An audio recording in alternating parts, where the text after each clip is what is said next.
Hi, this is Julianne Grossman, and you're listening to the FSF PopCast. The show where the voices in our heads are often that of our guests. Hell, it's better than listening to ourselves. Our show is brought to you by our charity sponsor, the Red Shirt Widows and Orphans Fund, which supports the Wish Upon a Teen Foundation that helps out sick kids when they need it most. And just imagine the comfort you'll give Red Shirt crewman number 131.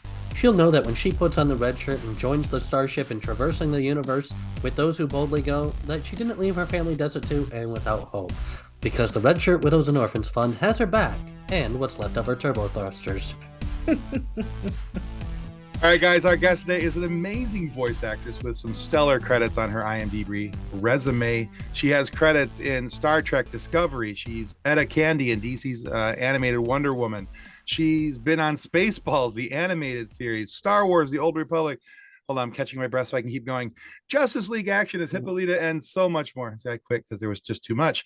But she's got a fantastic resume, and I'm excited to welcome Julianne Grossman to the FSF Podcast. Welcome to the show. Thank you so much for having me. You forgot about Big Barda. I did, but there was so much that I could have just gone down your resume. There's so many cool things to talk about. Then time would be up. I mean, exactly. Right. So Big Barda was a lot of fun. Yes. So yeah, be like, so you had Julianne Grossman on your show? Yeah, we did. We just went through her resume. That's all we did. We just went through that. Just read her IMDb. We were all exhausted by the time we got to the end of it, but yes, we went through it. Nice. So one of the things we love to do on the show here, Julianne, is we love to talk to our guests about their origin story, what got them to who they are and what they're doing and why. So in the story of Julianne Grossman, what got you interested rather in doing work in the entertainment industry, and even more so in voice work in particular? That's a great question. I was using my Grandma Seal's staircase platform as a stage for my antics when I was about 3. And I insisted that everybody sit down on the sofa in front of me. And there was a little banister coming up the stairwell with a little ball on top of it, decorative ball. And that was my microphone. So I would sing and dance and make everybody listen, to me. You can only imagine what that would be like, listening to a 3-year-old who made you sit down. And that's kind of when it all began. My father remembers the potato masher that I used as my microphone when I was a kid. And I just always loved making everybody laugh and entertain people. And my grandmother was an opera singer with the Cleveland Symphony. Oh, okay. So I had an interest in voice early on. I was fascinated by the voice. I sang as a kid. My grandmother paid for my singing lessons. But even more than that, when I got into college, I got really interested in the pedagogy of the voice. And the way that the idea that the voice is really the only instrument we have where the emotional connects with the physical, where we can actually, it's a tangible thing, the voice, where we can, it's the only instrument we have that allows us with our own biology to exhibit trackable, recordable emotion. And so I came this close to going to school for voice and speech pathology and pedagogy. And I did an acting MFA, or almost completed one instead. But I've always been fascinated by the voice and by voiceover, because it's such a little niche business, and you don't have anything to use other than your voice to get your idea across. You don't have an eyebrow to raise. You don't have a smirk. You don't have, anything at all but your voice. So it's just such a great feeling to get it, right in the pocket. Excellent. That's a great answer.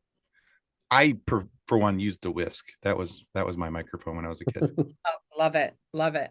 See, and I love it. You said that you can't imagine having a 3-year-old telling you to sit down. I'm like, she's 4 and she's in the other room. As soon as you said that, I was like, yeah, I can. My daughter's 16 now, but she's do the same thing. So. Oh my gosh. All right. So it runs in our family then. It does. But it was so funny listening to that. You mentioned that your grandmother was an opera singer. So was mine. But my grandma's name was Julianne, which I think is even funnier. Wow. I know, like as you're talking, I'm like, yeah, my grandma was an opera singer in Grand Rapids and in Kalamazoo in Michigan. Yeah. Mine was in Ohio. So same neck of the woods. That is awesome. And I was that same, sit down and listen to me, look what I can do. Right. And so was my daughter. Unfortunately. Oh yeah, definitely. Yeah, we're a bundle. We tend to be a bundle. But it's fun. That. Your grandmother was Julianne. That's great. My grandmother was Celia. That's beautiful. Thank you. Cool. So I was looking at your website and your list on IMDb and your list on your website, and you have an amazing list of voiceovers for commercials and campaigns, specifically is what I was looking at. It mentioned Target, Nissan, Arby, Applebee's. It went on and on. But with your voice being used in so many different places, are you ever surprised when you hear your voice in a commercial? Like not paying attention, the TV's on, and suddenly you hear your voice in the other room? I wouldn't say I'm surprised as much as I'm highly pleased, because that means cha-ching, a residual. Oh yeah. Fair enough. Yes, there's nothing better than hearing my own voice on TV. Not because I love the sound of my own voice. I rarely watch anything I'm in or listen to anything I'm in, but it's just good to know that I'm still out there and the contract is still good. There you go. I understand that. I can see that. My brother is a musician, and he's had a couple songs contracted for a couple different movies, a couple like the Medea movies, and there was a TV show called Blue Mountain State for a while, and he had a couple songs that were licensed for that. And so every time those episodes would come on, he's like, "Honey, we're getting a check. We're getting a check, baby." Exactly. I mean, it's the most amazing form of passive income. It's thank God for our unions, There you go. Absolutely. Yeah. So as nerds, one of the things that we enjoy are some of the stories that happen behind the scenes of some of our favorite shows. And the stories we don't often get to hear are the ones that are behind the camera. So what was a scene or a scenario that happened behind camera that you found highly entertaining or funny? Within the Star Trek realm or any realm? Any realm that you're welcome to share, but will you take a Spaceball story? Sure. Oh, for sure. Okay. Got a few of those, as obviously working with Mel Brooks, Joan Rivers, and Dom DeLuise. You can imagine that there were a lot of beeps and giggles going around. Yeah. One day, Dom DeLuise was wheeled in. He was in a wheelchair by then. And of course, he's Pizza the Hut, right? So to do his voiceover, he had a bunch of celery and carrots that he was going to chomp on while he was delivering the line. And I don't remember what the line was, but he took, a bite of carrot and said, "I'm gonna," had some water, tried it again. "I'm gonna," had some water, tried it again. "I'm gonna," Jesus, Mel, I got a whole Puerto Rican family in my throat. And we were all hysterical laughing. And Mel Brooks says, "Of course, you can't deliver my comedy, but you can deliver your comedy while you're choking." So nice. that was a good one. And then there was the time when the wonderful Joan Rivers came on the set, and of course she was Dot Matrix in the film when she was a young woman, and she was the only one of all of us who addressed Mel as Mr. Brooks. And she came in. This took place in March of what year? Don't ask. And she said, well, it was an election year. It was March of 2008. And she said, I don't know what to do. I was gonna vote for Obama in the election, but I heard that he swore on a Koran. I said, no, Joan, that didn't happen. He didn't swear on a Koran. You know what? Let me take your email. I'll give you I've done a lot of studies on this. I'm voting for Hillary, but if you want to vote for Obama, that's fine. And let me give you the real deal on him. Oh my God. Oh my, thank you so much. And so she gave me her email. I emailed her everything I'd found. And to this day, I still have her email. That was really cool. Just personally getting to know her. And as you can tell, I do an imitation of Joan Rivers, which when she wasn't there in the space, Mel would ask me to fill in for her. And then until one day I'm doing her voice, and he says, stop it, Julianne, you got to stop impersonating, because our editors can't tell who is Joan. So just read it in your normal voice. So that is an incredible Joan Rivers impersonation. Thank you so much. I channeled her. I loved her. Yeah, that is actually really very good. As soon as you started, my head kind of shot up like, wow, that's kind of spot on. That's really good. Did she ever hear your impersonation of her? No, I never. Oh man. I never did it for her. I was, I had so much respect for her when the few times that we worked together. She was always just dressed to the nines in a beautiful scarf, and and she was so respectful to Mr. Brooks. And I never did it for her. I should have, just to see her reaction. I can imagine she would have just died laughing and died laughing. Yeah. Oh, there's man. a story, and I can't remember what the guy's name is right now, but he does an amazing Christopher Walken impression, and he tells a story of him doing his impression for Christopher, because Christopher says to him, I hear you do an impression of me. And the way that the story goes is that, so the guy does his impression for Christopher Walken. At the end, Christopher's like, why don't you go in there, and I don't want to do the session today, go in and fill in for me. right because Christopher thought it was so close and thought it was so good. That's awesome. So it could have been that type of experience. Yeah, listen, sound-alike voice acting is so much fun, and it's great kind of work. Oh yeah. We've talked to a couple of voice actors who've done sound alike, and it's amazing. Yeah. Yeah. How close that some people get with it. It's creepy, right? Yeah. Oh yeah. Very. Especially Christopher Swindell. We talked with him, and he's done some sound alike for like John Goodman. And he's done some of the stand-in for John Goodman on the Disney Monsters TV show. Right. What's that one? Well, not Monsters Inc. is the movie. Monsters at Work. Thank you. It was Monsters something. I knew that, but that's the one with the 4-year-old. Exactly.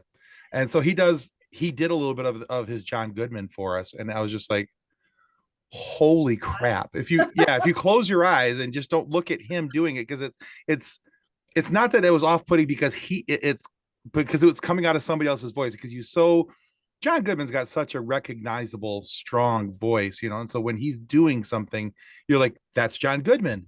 And then to hear John Goodman's voice come out of somebody else's mouth, it was weird. I had to close my eyes, because it had nothing to do with Christopher. He was doing a wonderful job, but it was just like, it was so weird to watch. But Yeah, John Goodman's got a very distinctive voice. You know it when absolutely.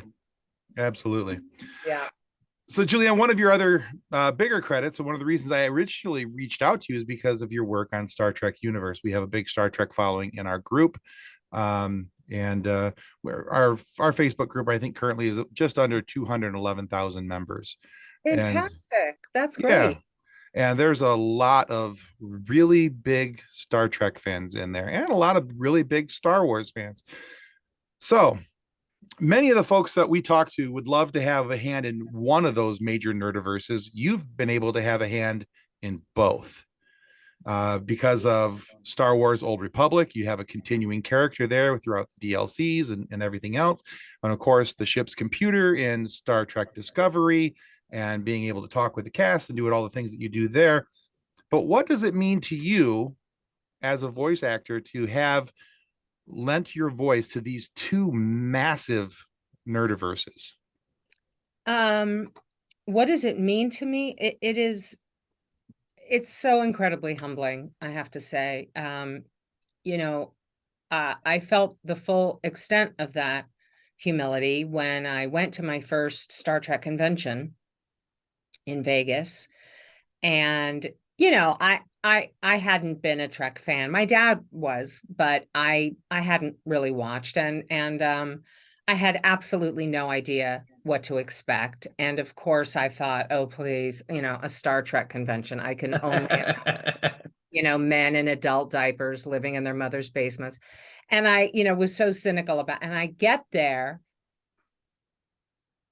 astrophysicists, geologists, scientists, engineers. These people were not only so bright, but they took my hands, this pre-COVID, and said, welcome to the family. And, thank you. Your work was, meant so much to me. And they just were so kind. And the abject kindness of the Star Trek fans is mind-blowing. I mean, I was just mind blown by all this kindness coming my way. And of course I'm incredibly honored to be in Star Wars The Old Republic. I don't, feel that as much because I haven't been to a Star Wars convention, or, I don't have any feedback from those fans, but with Star Trek, it just changes your life to be a part of that franchise and a part of that family. It really does. One of the things that I found with the Star Trek community, because now, frankly, I'm new to the Star Trek community myself. So growing up, I've been very much, and if you look at anything up on the wall behind me, it's all Star Wars. I grew up in the Star Wars camp. That's where I planted my flag. That's where I was going to hang out. And so I've always kind of avoided Star Trek up until the last couple years. And even more so in the last 6 months, I started watching Star Trek. Well, actually, it was last year with Strange New Worlds. That's where I kind of went, okay, I watched that series and really enjoyed it. Loved that, right? Yeah, absolutely. It was so good. And so I thought, well, if that was that good, there's got to be other stuff that's good too. And so I started going through Star Trek, and I'm into Next Generation right now. One of the things that I've found, for somebody who may have openly mocked Star Trek for years, You may have allegedly. Allegedly, exactly. She gets it. May have allegedly mocked Star Trek very, very openly. I was amazed at how quick the Star Trek community was to welcoming me in and saying, hey, you're here. Let's, what do you like about Star Wars? Okay, well, let's find something in Star Trek that's close, and let's find this. And I had people that I didn't know, shooting me emails and messages and recommendations of watch this episode, and maybe this one's one you'll like, and wait till you get to this one. And just the kindness, like you mentioned, the kindness of the community has been very welcoming and very encouraging, and makes you even more so than I think the shows. And I found the shows to be very entertaining. I've been very much enjoying Next Generation. Yeah. I found that makes me want to watch it even more so because I like the community that's around the show. Right. You're connecting with them, and it's Yeah. a solid group. I mean, Mhm. they're just a, a mobilization of this fantastic and intelligent, wildly intelligent, most of them, group of people that are there for each other, and they've spawned new relationships just being in this group. A lot of people got married because they met each other, at a convention, um and it's super diverse too, the community. There are a lot of gay people that are Trek fans, a lot of African Americans, a lot of Asians. Mhm. I mean, just Native Americans, like a lot of different, diversity and ethnicities in this community. And I think that's what Star Trek is all about, right? Right. It's, we're one, we're in this together. And, I think they've aimed for diversity, since the beginning. Yeah, Mhm. since day one for sure. Yeah. One of the things that you mentioned, that one of the things I have enjoyed about Star Trek versus Star Wars is that I watch Star Wars rather for the booms, the pows, the laser swords, and Mhm. and there are things about Star Wars that make me sit back and contemplate life, and I think Sure. about things. But I have had more of those type of moments with Star Trek than anything, where I gotten done with an episode and I have had to sit there and really think about how that affects my life, Mhm. and how these things, moving forward.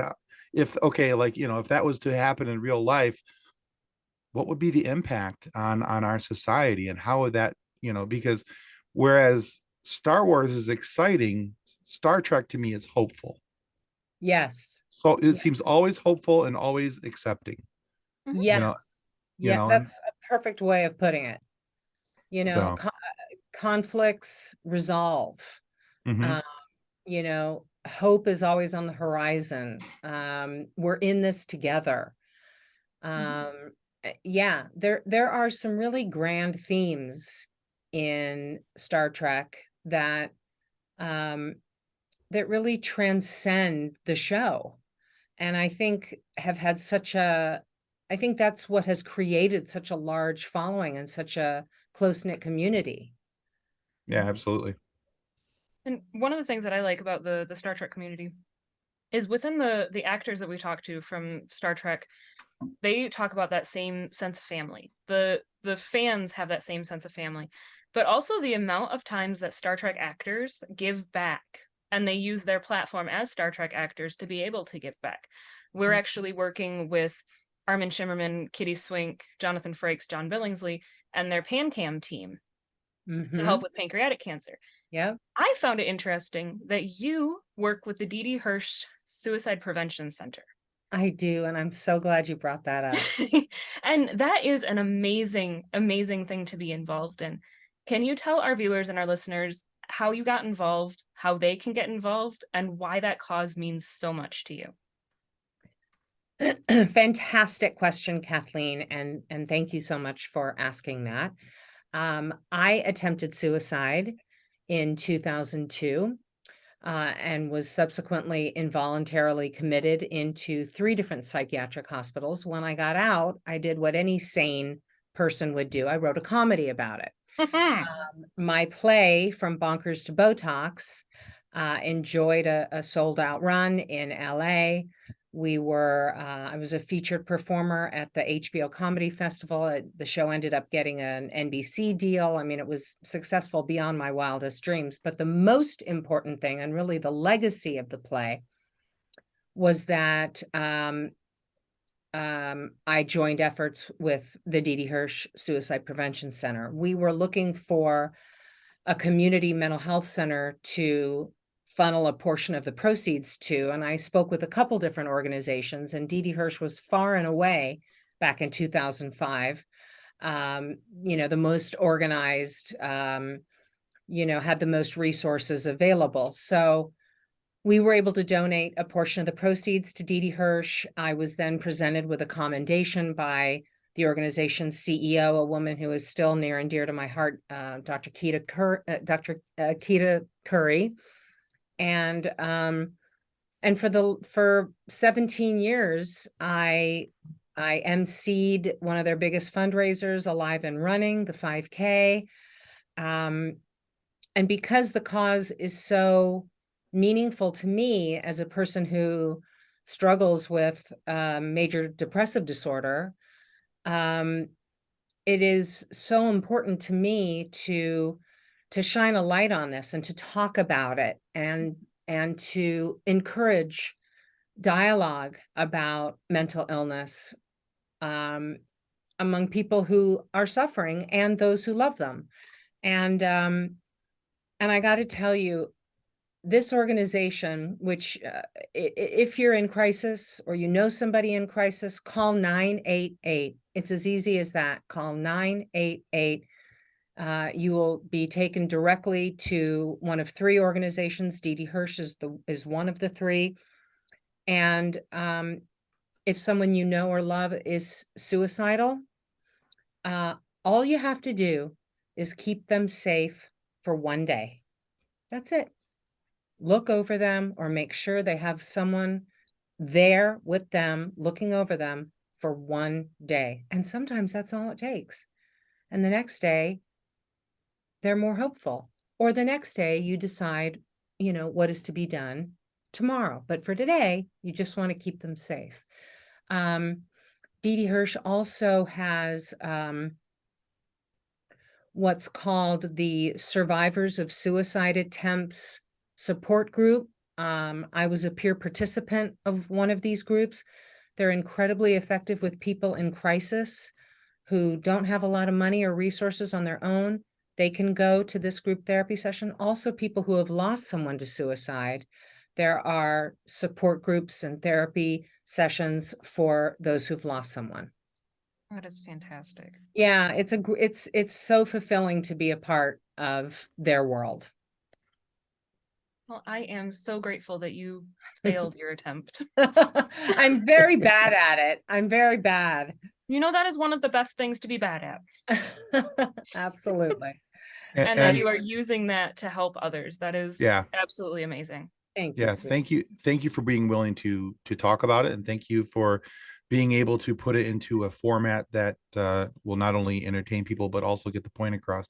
I think that if we can make it anything that people struggle with, if we're able to take away that stigma that's attached to things, and we're able to make it to where somebody can have a conversation about it.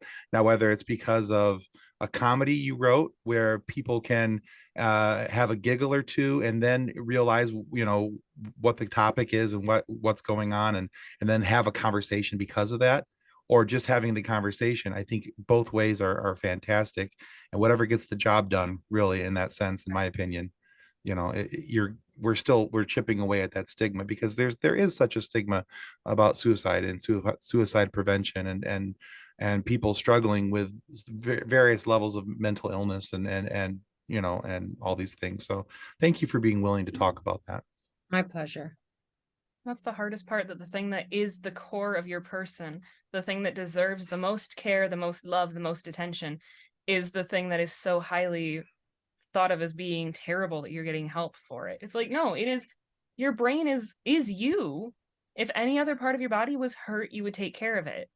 That's right. I mean, having a mental illness is exactly the same as having a physical illness. Mm-hmm. I mean, being schizophrenic is the same thing as being diabetic. I mean, mental health is health. Mm-hmm. Yes. And when I did my play in 2005, which was, a long time ago now, the stigma was even thicker. And Oh, sure. And yet my play was greeted by just, overwhelming acceptance. People open dialogues. Mm-hmm. People felt more comfortable talking about their own experiences, and it opened doors for people.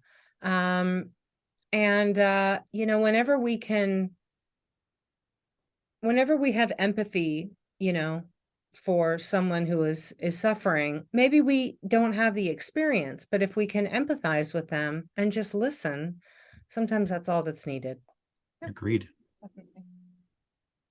So certainly that is a project that is dear and close to your heart. But was there a voiceover project that you worked on that was still dear to your heart, but didn't quite get as much love as you was hoping it would get? Let's see. Didn't get as much love as I was hoping it would get. Gosh, I can't, nothing comes to mind. I have really felt great about, most of the projects that I've worked on. Is there a lesser known project that people should know about?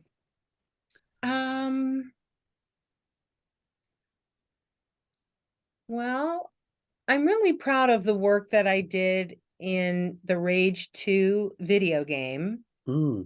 I play Desdemonia in that, and it was my first or facial motion capture job, and it was absolutely the most challenging job I've ever had as a voiceover artist, because you've got all the dots on your face and you have a camera that's right in front of your nose, and you're also having to watch the character on screen deliver your lines for the character while you're mimicking their motions and what they're doing. And it was just incredibly challenging.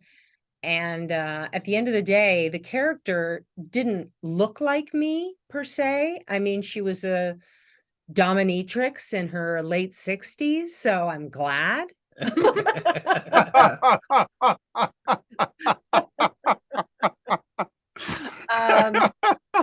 But she had my facial expressions. It was so creepy to see her in motion. Sure. So that's a project that a lot of people don't know about, but that was really fulfilling and challenging to do. Very cool. That is really cool. So, Yep. Julianne, I have time for one more question. Yes. Oh, I was going to say thank you so much for being on our show Oh, today. good. Okay. Great. Good timing. Where could our listeners go to find out more about you and your works? They can go to juliannegrossman.com, JulianneGrossman.com. They can go to JewelGross23 is my Instagram.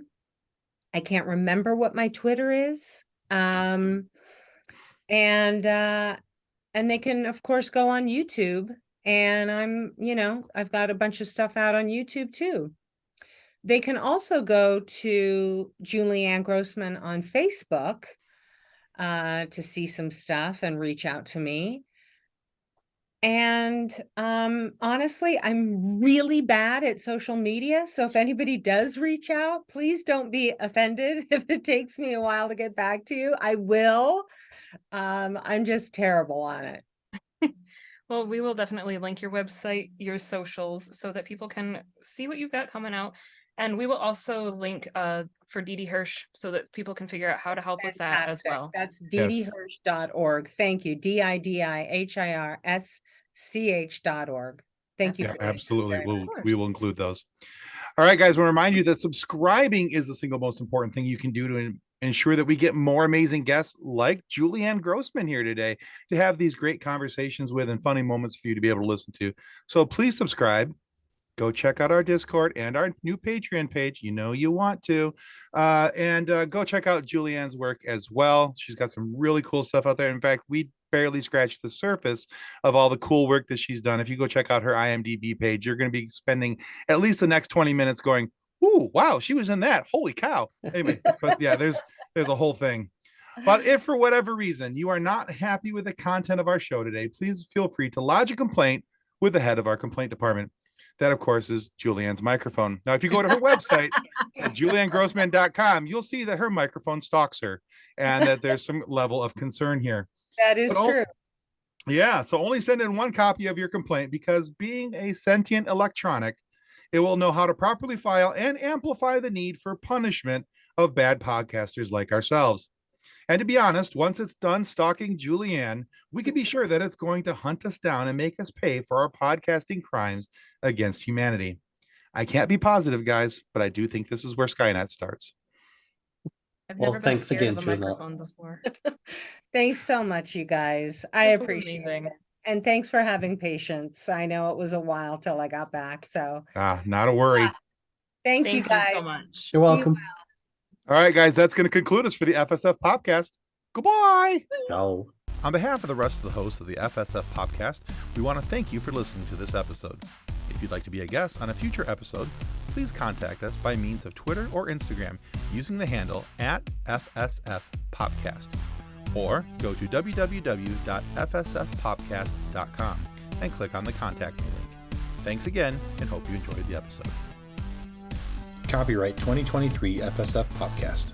Reference to any specific product or entity mentioned on this podcast does not constitute an endorsement or recommendation by FSF PopCast.